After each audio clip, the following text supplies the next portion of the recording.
friends, today ituturo ko po sa inyo kung paano gumawa ng strawberry jam.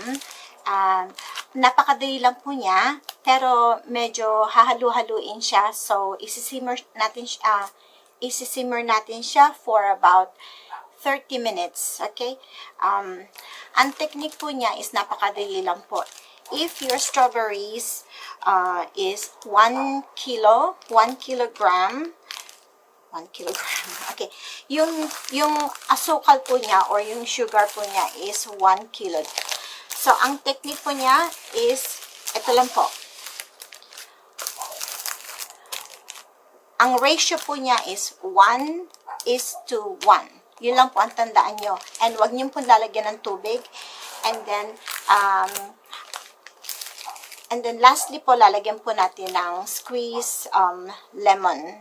Siguro mga 1 tablespoon lang, okay? If you have pectin, yung pectin po, nabibili po yun sa mga store. Pero I don't use pectin po. So, instead of using pectin, I use lemon juice po. So, simulan na natin. Ang mahirap lang po dito is yung hinahalo-halo po siya. It takes about 30 minutes na haluin. Okay? So, itry po natin.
Don't mind po yung white suds na yan. Okay lang po yan.